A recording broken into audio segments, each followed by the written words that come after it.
بسم اللہ الرحمن الرحیم۔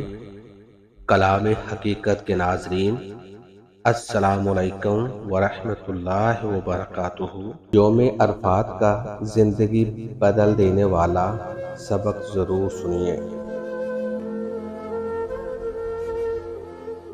اسلام زندگی کی بہت بڑی نعمت ہے اور اللہ تعالیٰ کی ذات مبارک سے مضبوط تعلق کے کیا کہنے۔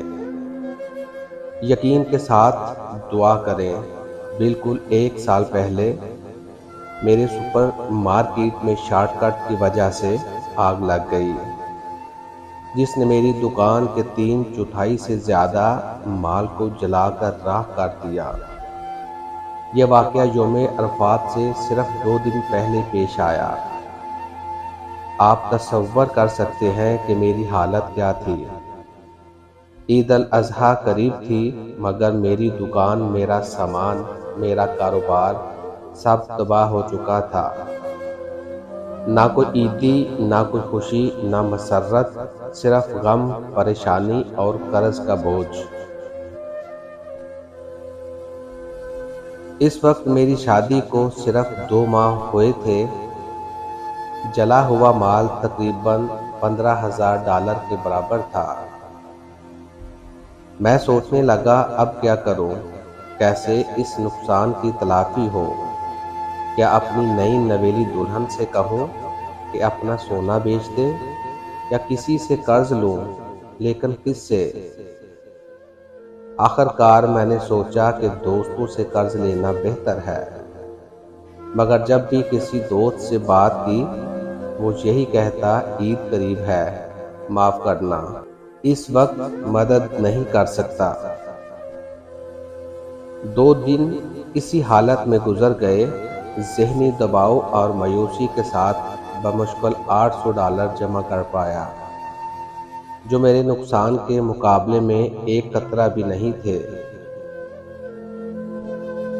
اس رات میں گھر واپس جا رہا تھا تو ایک پڑوسی ملا۔ کہنے لگا، عید مبارک بھائی، کل روزہ نہ بھولنا۔ میں نے دل میں سوچا، روزہ؟ اس حال میں مجھے اکیلا چھوڑ دو۔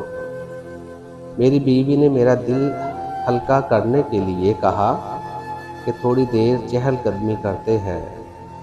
ہم باہر نکلے، مگر میرا دل غم سے بوجھل تھا۔ میں کسی چیز سے لطف نہیں اٹھا پا رہا تھا۔ جب گھر واپس آئے تو وہ بولی، چلو سحری کی تیاری کرتے ہیں، فجر کا وقت قریب ہے۔ میں نے تلخی سے جواب دیا، سحری؟ مجھے تو یاد ہی نہیں رہا کہ کل یوم عرفات ہے۔ تم اور میں جیسے 2 مختلف دنیاؤں میں جی رہے ہیں، کیا سحری، کیا عرفات؟ کیا تمہیں ہماری حالت نظر نہیں آ رہی؟ اس نے نرمی سے کہا، اللہ نے ہمارے لیے فیصلہ کیا ہے، وہ ہمیں کبھی تنہا نہیں چھوڑے گا، لیکن روزہ ضرور رکھو۔ اس نے اصرار کیا اور ہم نے نیت کر کے روزہ رکھ لیا۔ افطار کے وقت وہ بولی، اللہ سے دعا مانگو۔ میں نے کہا، کس چیز کی دعا؟ کہنے لگی، جو دل چاہے وہ مانگو۔ میں نے طنزیہ انداز میں کہا، کیا مانگوں؟ یہ کہ آسمان سے $15,000 آ جائیں گے؟ کیا یہ ممکن ہے؟ وہ بولی، جس نے آسمان بنایا ہے وہ ہر چیز پر قادر ہے۔ وہ چپ چاپ نماز پڑھنے لگی اور دعا میں مشغول ہو گئی۔ میں نے بھی دعا کی، مگر دل میں صرف وہی $15,000 گھوم رہے تھے۔ میں چاہتا تھا سب کچھ واپس مل جائے۔ مغرب کے 1 گھنٹے بعد میرے ایک دوست کا فون آیا، کافی شاپ آؤ، تم سے ضروری بات کرنی ہے۔ میں گیا تو اس نے کہا، میرے ایک جاننے والے نے پیسے جمع کیے ہیں اور وہ کسی کاروبار میں سرمایہ کاری کرنا چاہتے ہیں۔ تم سے بہتر کوئی نہیں لگا مجھے۔ ہم نے اس شخص کو بلایا، وہ آیا، کہا، میرے پاس $30,000 ہیں اور میں کاروبار میں لگانا چاہتا ہوں۔ میں نے کہا میری دکان کو $15,000 کے مال کی ضرورت ہے، کیوں نہ آدھے پیسے مال میں لگا لیں اور آدھے دکان کی تزئین و آرائش میں، منافع میں 50-50 کا حصہ ہوگا۔ جب تک تمہارا اصل سرمایہ پورا واپس نہ ہو جائے۔ ہم نے معاہدہ کر لیا۔ میں نے دکان دوبارہ بنائی، مال خریدا اور عید کے بعد دکان کھول دی۔ اس دن میری خوشی کی انتہا نہ تھی۔ میں بھول گیا دکان میں آگ لگنے سے 1 ہفتہ پہلے میری والدہ کو کینسر کی تشخیص ہوئی تھی۔ ٹیسٹ کروا لیے تھے اور نتائج عرفات کے دن آنے تھے۔ نتیجہ آیا، وہ بھی منفی۔ الحمدللہ وہ مکمل طور پر صحت مند تھی۔ جب امی کو پتہ چلا تو وہ خوشی سے پورا دن روتی رہی، اللہ کا شکر ادا کرتی رہی۔ دکان دوبارہ کھل گئی، امی شفا یاب ہو گئی اور پھر میری بیوی نے فون کر کے بتایا کہ اس نے حمل کا ٹیسٹ کیا، وہ حاملہ ہے۔ پھر اس نے مجھ سے کہا، اب سمجھ آیا روزہ رکھنے اور عرفات کے دن دعا مانگنے کی طاقت کیا ہوتی ہے۔ میں نے دل میں کہا، سبحان اللہ۔ کچھ دن پہلے لگ رہا تھا جیسے پوری دنیا ختم ہو گئی ہے، اور آج صرف ایک مخلص دعا سے سب کچھ پلٹ گیا۔ اس دن میں نے اللہ کے سامنے عاجزی کا وہ سبق سیکھا جو کبھی نہیں بھولوں گا۔ اللہ ہمارے ساتھ ہے، کبھی وہ ہمیں آزماتا ہے تاکہ ہم اس کی طرف رجوع کریں، توبہ کریں۔ عید کے بعد کاروبار اچھا چلنے لگا اور جلد ہی وہ $30,000 واپس ہو گئے۔ میں وہ پیسے واپس دینے گیا، مگر تب کہانی میں ایک نیا موڑ آیا۔ اس شخص نے کہا، سچ یہ ہے کہ یہ پیسے میرے نہیں تھے، کسی شخص نے جس کی بیوی کینسر سے صحت یاب ہوئی تھی، اللہ کی رضا کے لیے یہ تمہیں دلوائے۔ وہ تمہاری مدد کرنا چاہتا تھا مگر گمنام رہ کر۔ یہ پیسے تمہارے ہیں، کوئی واپس نہیں مانگے گا۔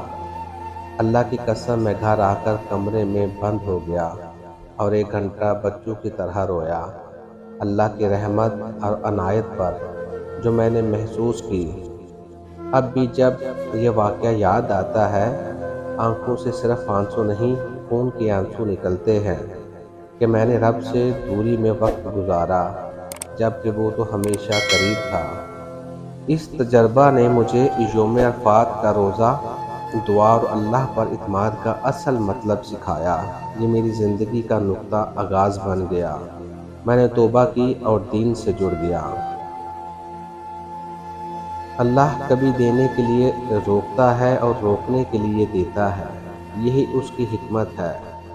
یہ ذوالحجہ کے پہلے 10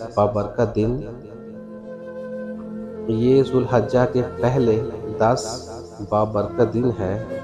ہم دعا، توبہ اور ذکر میں محنت کریں اور دنیا بھر میں مظلوموں مسلمانوں کو نہ بھولیں۔ رسول اللہ صلی اللہ علیہ وسلم نے فرمایا، جو کسی کو نیکی کی طرف رہنمائی کرے اسے بھی وہی اجر ملے گا جو نیکی کرنے والے کو ملتا ہے۔ اس لیے اس واقعے کو ضرور دوسروں تک شیئر کریں، کیا پتہ آپ کی زندگی ختم ہو جائے اور آپ کے اعمال نامے میں نیکی کی دعوت باقی رہے۔ یوم عرفات 9 ذوالحج، ہم خود کو بھی یاد دلا رہے ہیں اور آپ کو بھی کہ صحابہ کرام رضی اللہ عنہ یوم عرفات کی تیاری میں اپنی دعائیں پہلے سے ترتیب دیتے تھے۔ انہیں اس دن کی عظمت پر کامل یقین تھا، یوم عرفات میں مانگی گئی دعائیں ضرور قبول ہوں گی انشاءاللہ۔ یہ صالحہ بزرگ کہتے ہیں، واللہ میں نے جو دعا یوم عرفات کے دن مانگی اور 1 سال گزرا تو میں نے اسے ایسے پورا ہوتے دیکھا جیسے صبح کی روشنی واضح ہے۔ محترم ناظرین کرام، ہماری ویڈیو دیکھنے کا ہم انتہائی شکر گزار ہیں۔ مہربانی فرما کر چینل کو ضرور سبسکرائب کر دیں۔ سبسکرائب سے آپ کا کوئی پیسہ خرچ نہیں ہوگا، سبسکرائب سے ہماری حوصلہ افزائی ہو جائے گی۔ ویڈیو اچھی لگی ہو تو ویڈیو کو لائک کر دیں اور دوست احباب کے ساتھ شیئر کر دیں اور گھنٹی کے نشان کو ضرور دبا لیں تاکہ ہماری نئی آنے والی ہر ویڈیو کا نوٹیفیکیشن آپ تک پہنچ سکے۔ اللہ تعالی ہمارا اور آپ کا حامی و ناصر ہو، آمین۔